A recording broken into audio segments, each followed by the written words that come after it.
King Charles made a terrible mistake when the monarch left the door open to reparations for the slave trade. King Charles made a terrible mistake by acknowledging the personal grief slaves suffered at the hands of the royal family, a royal expert says. Welcome to Royal Pancakes. Please don't forget to subscribe and click the notifications bell, so you don't miss any updates about the British royal family. It was previously reported that the Caribbean country would formally demand slave compensation from the royal family by the end of this year. Several countries are reportedly looking to bring cases directly against the descendants of those believed to have benefited from slavery, including King Charles. Royal expert Petronella Wyatt accused the Queen of creating a precedent by admitting crimes committed by the royal family generations ago. She also called the idea of Britain's royal family paying millions for the sins of their ancestors as institutions such as the Church of England, Lloyd's of London and wealthy universities prepare to take on the challenge of slavery. When Dan Wootton asked King Charles if he had left the door open on the issue, Wyatt admitted the monarch had made a terrible mistake. If this happens, many institutions will be targeted, she told British News. It's absolutely ridiculous.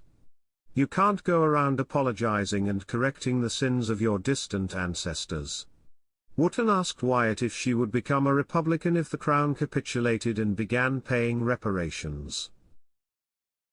What has been lost is the historical fact that the wealth of the Crown came from the Crown estates and there is no connection between their wealth and slavery, she said. She concluded, "It's completely funny." Grenada's National Compensation Committee President Ali Gill told the Daily Telegraph that he hopes Charles will comment on the issue this year.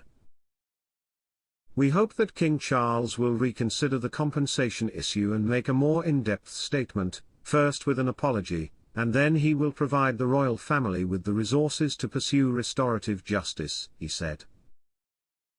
"He should make money. We are not saying that he should starve himself and his family, nor are we asking for trifles. But we believe we can sit together and discuss what we can offer for restorative justice."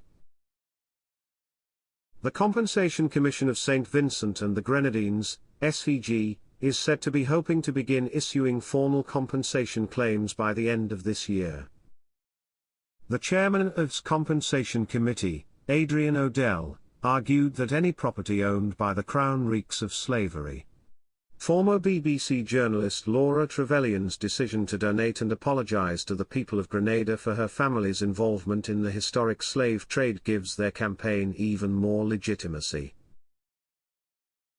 "My family, the Trevelyans, owned about 1,000 slaves on 5 different sugar plantations in Grenada in the 17th and 18th centuries," she said last year.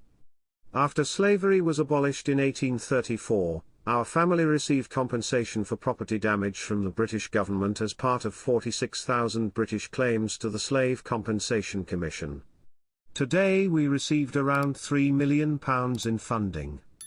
Enslaved people got nothing.